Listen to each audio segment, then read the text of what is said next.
Assalamualaikum warahmatullahi wabarakatuh.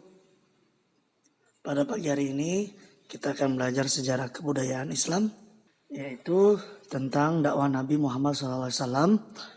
Yang akan kita pelajari adalah sejarah kelahiran dan pengangkatan menjadi Rasul, dakwah di Mekah, hambatan di Mekah, ibrah, dan keteladanan dakwah Rasulullah SAW. Nabi Muhammad SAW dilahirkan di Mekah pada tanggal 12 Rabiul Awal tahun 571 Masehi. Tahun kelahiran beliau disebut tahun gajah karena berkaitan dengan penyerangan tentara bergajah Abraha terhadap Mekah. Ayah Nabi Muhammad SAW bernama Abdullah bin Abdul Muttalib dan ibunya bernama Aminah binti Wahab. Nabi Muhammad SAW disusui oleh ibu kandungnya hanya beberapa hari, kemudian beliau disusui oleh Halimah Sa'diyah. Selanjutnya adalah selama Halimah mengasuh Nabi Muhammad banyak membawa keberkahan. Ketika berusia 4 tahun, beliau didatangi oleh seseorang yang membelah dadanya dengan mengeluarkan hati beliau dan mencucinya dengan air Zam-Zam. Setelah itu, hatinya dikembalikan ke dada Nabi Muhammad SAW dan beliau pun kembali seperti biasa. Perlu kita ketahui, seseorang yang membelah dada Nabi Muhammad SAW adalah malaikat Jibril. Jibril diutus oleh Allah SWT untuk membersihkan hati Nabi Muhammad SAW dari nafsu setan, untuk mempersiapkan sebagai nabi utusan Allah Subhanahu wa taala. Setelah peristiwa pembelahan dada itu, beliau dikembalikan kepada ibunya dan diasuh selama 6 tahun. 2 tahun kemudian ibunya meninggal dan dimakamkan di Abwa. Setelah ibunya meninggal, Nabi Muhammad dirawat oleh kakeknya Abdul Muttalib. Tak lama kakeknya pun meninggal, kemudian dirawat oleh pamannya Abu Thalib. Di bawah asuhan Abu Thalib, beliau mendapatkan ilmu dagang. Sejak usia 12 tahun, beliau sudah diajak berdagang ke luar negeri di daerah Suriah. Selain itu, pada masa remaja, Nabi bekerja sebagai penggembala kambing di keluarga Bani Sa'ad. Pada usia 15 tahun, Nabi Muhammad SAW melakukan perdagangannya sendiri ke Suriah, membawa barang dagangan Khadijah. Khadijah adalah seorang janda yang kaya, yang mempunyai usaha yang besar. Nabi Muhammad SAW dikenal jujur dalam berdagang, oleh karena itu beliau dipercaya membawa dagangan Khadijah dan selalu habis terjual. Ketika dewasa, Nabi Muhammad diberi gelar Al-Amin, artinya orang yang jujur. Beliau tidak pernah mengikuti kebiasaan jahiliyah masyarakat Arab seperti menyembah berhala, berjudi, dan minum khamar. Kemudian pada usia 25 tahun, beliau menikah dengan Khadijah. Khadijah adalah seorang janda yang kaya, pintar, dan cantik.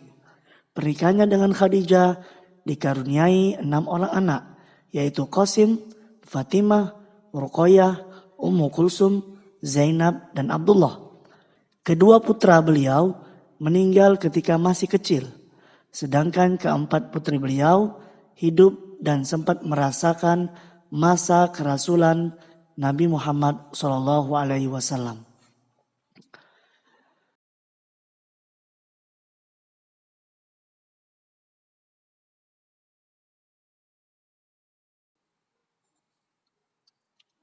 Kehidupan masyarakat Mekah pada saat Nabi Muhammad SAW dewasa masih jahiliyah. Semakin dewasa, beliau menyadari kebobrokan moral masyarakat di sekelilingnya. Beliau pun sering mengasingkan diri ke Gua Hiro. Di Gua Hiro itulah beliau merenung, membersihkan hati dan pikiran dari kehidupan yang tidak berkenan di hatinya. Kegiatan ini dilakukan terutama di bulan Ramadan selama 3 tahun lamanya, saat itu usianya hampir 40 tahun. Hingga pada suatu malam, tanggal 17 Ramadan, beliau didatangi oleh seseorang lelaki yang menyuruhnya membaca. Laki-laki itu adalah malaikat Jibril yang membawa wahyu Allah Subhanahu wa taala.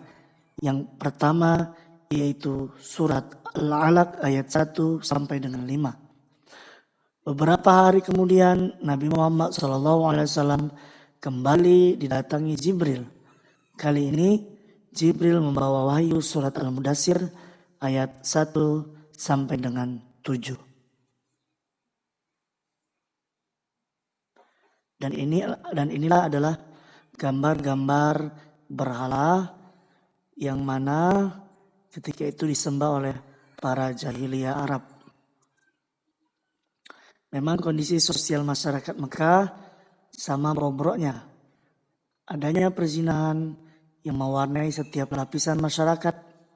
Kehidupan antar kabilah sering diwarnai peperangan. Mereka berperang memperebutkan daerah kekuasaan, wilayah perdagangan, serta memperebutkan wanita dan perempuan. Masyarakat Mekah senang berfoya-foya, berjudi dan minum khamar, dan lain sebagainya. Seperti inilah ilustrasi dan kondisi perbudakan pada zaman jahiliyah. Baik anak-anak sekalian, dakwah Nabi Muhammad SAW dapat dibagi menjadi 3 tahap. Yang pertama, berdakwah dengan secara sembunyi-sembunyi, berdakwah dengan secara terang-terangan, berdakwah dengan cara pergi ke kabilah-kabilah besar di Mekah hingga ke Habasyah dan Taif. Kemudian, ketiga tahapan dakwah telah dilaksanakan, lalu Nabi Muhammad SAW berhenti berdakwah di Mekah dan hijrah ke Madinah. Periode dakwah di Mekah berjalan kurang lebih selama 13 tahun lamanya. Adapun dakwah Nabi Muhammad SAW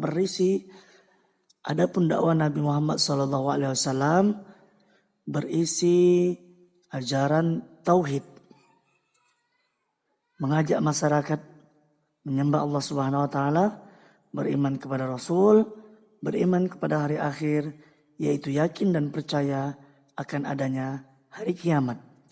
Kemudian isi dakwah yang kedua ajaran akhlak, mengajak manusia selalu berbuat baik dan mau meninggalkan perbuatan dosa, mengajak manusia agar hidup saling mengasihi, menyayangi serta tolong menolong antar sesama, dilarang membunuh dan mengajak untuk mengasihi fakir miskin.